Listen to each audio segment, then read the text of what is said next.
anything during the day. But it's just so interesting that when he closes his eyes, he is haunted on a regular basis. I mean, there's times that I just run around screaming and I don't remember anything. I'd let him run around the house, but he'd get himself hurt. He doesn't know where he's falling down steps and running into doors. The first time I saw it, it freaked me out. I didn't sleep the rest of the night. He's 6'1" on top of a bedpost. I don't think the ceiling was probably right there. And he's screaming at me, like pointing at nothing. I swear I see it. I mean, there's kids burning up my fireplace. I get waken up by the screams.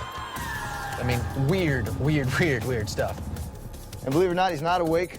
He's definitely asleep when he's doing these things. And I'm awake. Like, I know because, like, I can hit myself in the face and it hurts. Some people are schizo. You know, it was like two different people, and grabbed a glass of water and went back to bed. I'm kind of going along with the theory that I'm schizophrenic, though. That seems to be easier because... You know, people keep trying to draw lines between why is this happening, why is that happening. Whatever it is, it's a strong force that keeps him going as fast as he does. Even Travis has to deal with fear.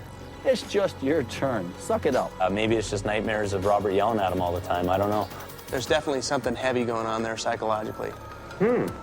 He smiles all day. He runs to the devils all night. That's a pretty good deal. I don't know who the bonehead that brought blue gear. I've always said, superstitious on blue gear. They paint my bike blue. They get me in blue gear, and they're like, okay, now go jump off a 2,000-foot canyon. Great, thanks, guys. Really appreciate it. So about to make my first jump now, and in blue gear. As Travis's thirst for adrenaline grew, he started searching for bigger and dumber stunts. We go down to the Grand Canyon to do this thing and this stunt into the canyon, and it was kind of a moment for his family. We brought his mom and dad out there. I'm real good with it. It's just that he wants that backflip on the first jump. It was kind of like they were letting him go at that point. He just barely turned 18, and he needed to kind of sprout some wings and be his own person, and he's got to be accountable for stupid decisions and mistakes. The helicopter was rapidly approaching, and when I should have been saying, okay, Travis, get ready to go, I said, Travis, you can turn this thing off right now, and I'll feel just fine about this whole week. I said, this is not a problem with me. You don't have to do this. He said, Dad, are you kidding? This is a chance of a lifetime. And by then, we're running out of time. I said, go, get out of here. See you later. It was almost like when Robert sends him off the cliff that, you know, he's kind of letting go of him a little bit. And that was a big moment for him. It was a tough moment.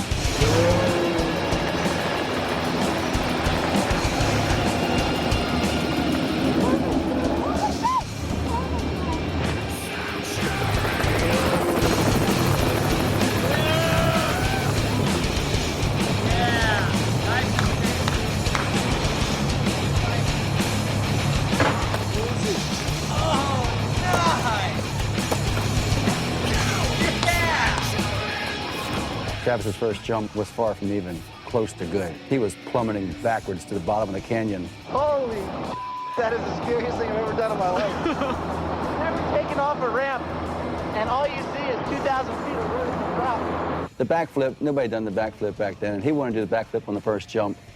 And we were trying to talk him out of that, just do something safe.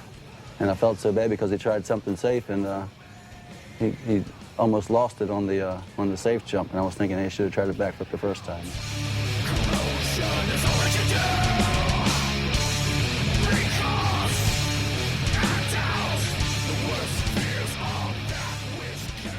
He's more like this crazy fictional character that actually exists.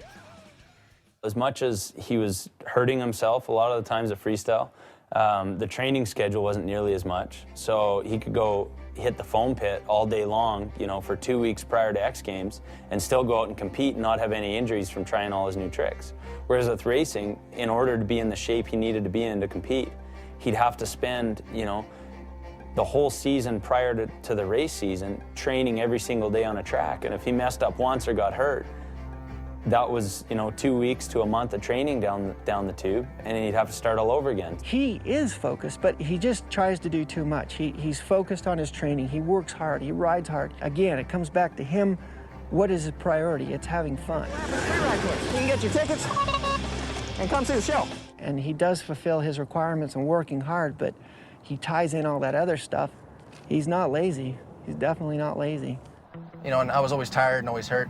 They're like, look, just sit down, buckle down, focus, you could be the best. And I spent probably 8 months of my life just focused. I got a trainer, Todd Jacobs, amazing guy. We did an abbreviated deal, and I went back and lived at his house for a month or two at a time, and got there in the evening and came down the next morning, and there was Travis sitting in the living room going, okay, here I am, I'm all yours, fix me. We bicycled and we ran and we rode and we did everything exactly perfect. I rested, I did everything, that textbook. And I got slower. Supercross is nothing like freestyle. You know, freestyle is all about fun. Supercross is all about work and effort. Being here, I'm not even close to the conditioning of the guys that are right now on the top for the championships. Ricky Carmichael, Chad Reed, James Stewart. Year after year after year, through injuries, through broken bones, through pins and plates and blown knees and busted shoulders. Ricky Carmichael goes down! Continually go and go and go and somehow manage to make it the entire season. That's something I haven't figured out yet. But I just wasn't having fun on the motorcycle. I rode to do laps. But what it taught me, riding every day and training every day exactly how I was supposed to, it taught me a pace that wasn't quite wide open. Go hard! You can't go hard every day. You can't go to your limit every day. You can't race to your limit every day. If you ride lap after lap after lap, like Carmichael, like those machines, every single day, it was very difficult for me to put in a higher intensity when I needed to, because that was what I was trained to do. He figured if he went as hard as he could all the time, he was due the benefit. 128.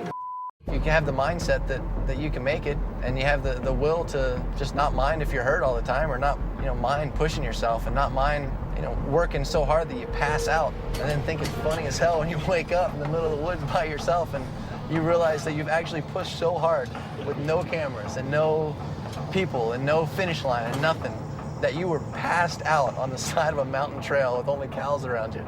In a weird, sadistic kind of way, you feel good about yourself. My dad always said you never know if you're going hard enough until you pass out. Go, Renner! You got 50 meters, Renner! You got less than 10 seconds! Pull, Renner! Pull, you son of a... Dad also said you can always go just a little harder. I found that to be a lie. Whatever the he does, I'm doing another 2 seconds. Travis's real ability and talent lies is in his ability to push himself. He's not physiologically blessed. He's rather average physically, but when he integrates his mind into it, and when he gets emotionally invested in any challenge or anything, he gets 100% out of himself, and I don't think very many athletes are operating at potential. He does. There's a handful of things that make Travis very special. He sees no reason why he can't win anything he's ever in. In the most horrible conditions, the bike could have 2 flat tires and he's bleeding with a bone sticking out. The bike's good, I feel fine, I'll win.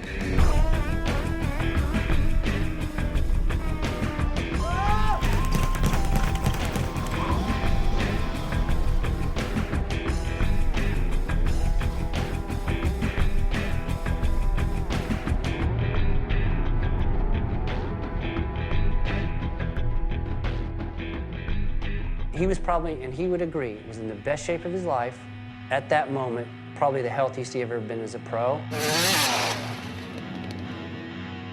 He's supposed to be riding on the Supercross track, and he goes and tries to jump something that doesn't need to be jumped.